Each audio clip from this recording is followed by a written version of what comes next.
Hello students, कैसे हैं? Good evening. Class 8 के बच्चे आप लोग कैसे हैं? बहुत दिन से आप लोग का वीडियो नहीं आ रहा था और आप लोग डिमांड कर रहे थे वीडियो आइए। तो ये है आपका मोस्ट इंपॉर्टेंट क्वेश्चन। इसी तरह का सेम क्वेश्चन आपको एग्जाम में देखने को मिलेगा 2026 में। तो ध्यान दीजिए, ये बहुत ही महत्वपूर्ण सवाल है। पांचों विषय क्लियर करवाएंगे, Hindi, English, social science, math और साइंस। तो वीडियो को ध्यान से देखिए और चैनल पे बने रहें। आप लोग चैनल को सब्सक्राइब कीजिए और वीडियो को अपने दोस्तों के साथ भेजिए जो 8 क्लास में पढ़ता है, सबके साथ। समझ गए? वीडियो को लाइक कीजिए, कमेंट कीजिए, शेयर कीजिए और हाइप का ऑप्शन आ रहा है तो आप लोग वीडियो को हाइप भी कर सकते हैं। तो ये है आपका पहला हिंदी, क्लास 8 का हिंदी।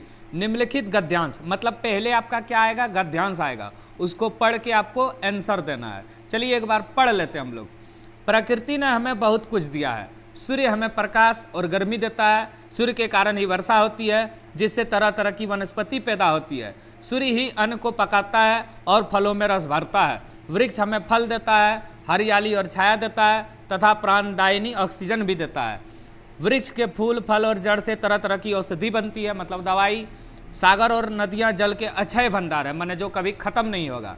हम इसके लिए प्रकृति के आभारी हैं। हम प्रकृति के इस ऋण को तभी चुका सकते हैं जब उसकी दी हुई चीज़ों का दुरुपयोग ना करें। प्रकृति संरक्षण हर एक व्यक्ति का दायित्व है। हो गया? और आप लोग चैनल को सब्सक्राइब कीजिए, सबको ही समझ गए? तो चलिए क्वेश्चन नंबर 1 से शुरू करते हैं। सागर और नदियाँ जल के कैसे भंडार है? अक्षय भंडार। देखिए यहाँ पे हम पढ़े अभी तुरंत, सागर और नदियाँ जो है जल के अक्षय भंडार है। समझ गए? चलिए अब आगे चलते हैं। 2 नंबर, प्रकृति के चीज़ों का हम ऋण चुका सकते हैं दुरुपयोग ना करके। देखिए यहाँ पे लिखा है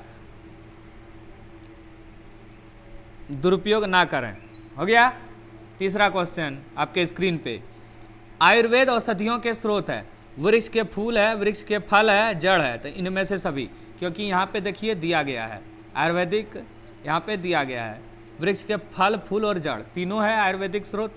तो तीनों हो गया। हो गया आपका बिल्कुल आसानी से। अब चलिए आगे चलते हैं। प्राध्यापक को विद्यालय में खेल के सामान की कमी की ओर ध्यान दिलाते हुए दिए गए आवेदन पत्र के छूटे हुए अंश को भरिए, जो प्रश्न 4, 5 और 6 के बॉक्स में दिया गया है। मतलब आपको लेटर लिखना है, लेकिन सिर्फ भरना है आपको ऑप्शन देख के। तो सेवा में श्रीमान प्रधानाध्यापक महोदय, राजकीयकृत मध्य विद्यालय बोकारो द्वारा वर्ग शिक्षक, विषय खेल सामग्री के आवश्यकता के संबंध में सविनय निवेदन यह है कि, महाशय सविनय निवेदन यह है कि मैं विद्यालय का क्या हूँ। मेरे विद्यालय ने पिछले कई वर्ष से खेल के क्षेत्र में जिले भर में उत्कृष्ट प्रदर्शन किया। तो खेल मंत्री है। अब विद्यालय की खेल सामग्री पुरानी पड़ गई है, उन्हें तत्काल नहीं बदला तो हमारा प्रदर्शन पर असर पड़ेगा, अतः श्रीमान से। तो 1 नंबर क्या भरा? सादर निवेदन यह है कि मैं आपके विद्यालय का। 4 नंबर क्या भराएगा? मैं आपके विद्यालय का खेल मंत्री हूँ। कौन मंत्री? खेल मंत्री। चलिए अब आगे चलते हैं। अतः श्रीमान। 5 नंबर क्या भरेगा? श्रीमान। 5 नंबर क्या भराएगा? श्रीमान, क्योंकि प्राध्यापक है। 6 नंबर आपका क्या होगा? आज्ञाकारी छात्र। आपका आज्ञाकारी हो गया। 6 का 2 बिल्कुल सही है। 6 का 2 बिल्कुल सही है। अब 7 नंबर क्वेश्चन की तरफ चलते हैं। ध्यान से इसको भी पढ़ना है, गद्यांश को आपको। परोपकार अर्थात दूसरे के काम आना इस सृष्टि के लिए अनिवार्य है। सूर्य की किरणें हमें जीवन प्रदान करती है, चंद्रमा अमृत की वर्षा करती है, वृक्ष हमें फल प्रदान करते हैं तथा नदियां हमें जल प्रदान करती है। भारत में परोपकारी मनुष्य की कमी नहीं है। यहाँ दधीची जैसे ऋषि हुए जिन्होंने समाज के हित के लिए अपने शरीर की हड्डियाँ दान में दे दी। जहाँ सुभाष जैसे महान नेता हुए जिन्होंने देश की स्वतंत्रता के लिए तन मन धन दान कर दिया। बुद्ध, महावीर, अशोक जैसे महापुरुष की जीवन परोपकार के कारण ही महान बन सके। तो ये क्या है? परोपकार के बारे में है आपका गद्यांश। तो चलिए शुरू करते हैं। उपयुक्त गद्यांश के लिए एक शीर्षक होगा। क्या होगा शीर्षक आपका? परोपकार। 1 नंबर बिल्कुल सही है, परोपकार, क्योंकि परोपकार के बारे में वर्णन है। परोपकारी मनुष्य धन का संचय किस लिए करता है? तो आपको पता होगा ये दूसरे के कल्याण के लिए करता है। देखिए यहाँ पे दिया गया है, परोपकारी मनुष्य जो है, यहाँ लिखा गया है परोपकार अर्थात दूसरे के काम आना। भारत में परोपकारी मनुष्य की कमी नहीं है। तन मन धन दान के लिए, तो दूसरे के दान के लिए। तो क्या होगा आपका? दूसरे को कल्याण के लिए। परोपकारी मनुष्य धन इसलिए रखता है ताकि दूसरे का कल्याण हो सके। 9 नंबर, पुष्प की अभिलाषा शीर्षक कविता में पुष्प की क्या इच्छा है? तो इसकी क्या इच्छा है? मातृभूमि के वीर सपूतों के पथ पर बिछना, चाह नहीं मैं सुरबाला के, वही है पुष्प की अभिलाषा। मित्रता शीर्षक निबंध के अनुसार एक सच्चा मित्र कैसा होता है? पथ प्रदर्शक, सहयोगी, प्रेरणा देने वाला। सभी उपयुक्त, सभी विकल्प सही है, माने सत्य है। 11 बड़े भाई साहब शीर्षक कहानी का संदेश है। बड़े भाई साहब कहानी क्या संदेश देता है? पढ़ाई आनंदपूर्ण ढंग से करनी चाहिए, समझ गए। अमरूद का पेड़ अंततः काट दिया गया, क्यों? ये अंधविश्वास के कारण काट दिया गया, तो 12 का 2 बिल्कुल सही है।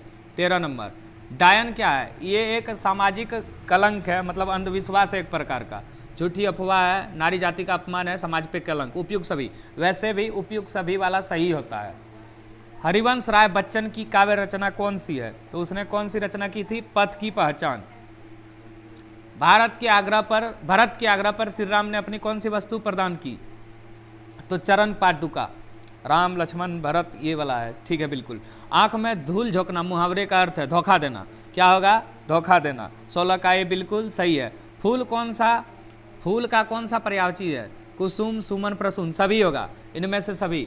फूल का पुष्प भी है, कुसुम भी है, सुमन भी है, प्रसून भी है, तो 17 का 4 बिल्कुल सही है। 18 नंबर क्वेश्चन पे चलते हैं। स्वागत का सही संधि विच्छेद। संधि विच्छेद स्वागत का क्या होगा? सु प्लस आगत, सु प्लस आगत। लोटा डोरी में कौन सा समास है? लोटा और डोरी, इसको इस तरह बोल सकते हैं, लोटा डोरी, लोटा और डोरी, तत्पुरुष समास होगा ये। पहला पद प्रधान है इसमें। 19 में थोड़ा डाउट है, आप लोग देख सकते हैं, हम बता रहे हैं लास्ट में। आप चाय लेंगे या कॉफ़ी? आप चाय लेंगे या कॉफ़ी? 19 का आप लोग सही कर लें, हम बताएं ना, डाउट है इसमें, तो द्वंद्व समास होगा, द्वंद्व। द्विगु होता है एक, जिसमें संख्या का बोध हो, जैसे त्रिकोण ये सब, तो द्वंद्व समास है लोटा डोरी, ये तत्पुरुष नहीं है। 19 का आपका 1 होगा, आप लोग सही कर लें, समझ गए। 19 का क्या होगा? 1 होगा, समझ गए। ठीक है, आपका हिंदी का हो गया मॉडल सेट। दूसरे सब्जेक्ट का भी सेट आएगा, उसको ध्यान से देखिए, इसको बार बार आप लोग रट लीजिए, इसी तरह का क्वेश्चन आपका एग्जाम में पूछा जाएगा। ठीक है, धन्यवाद।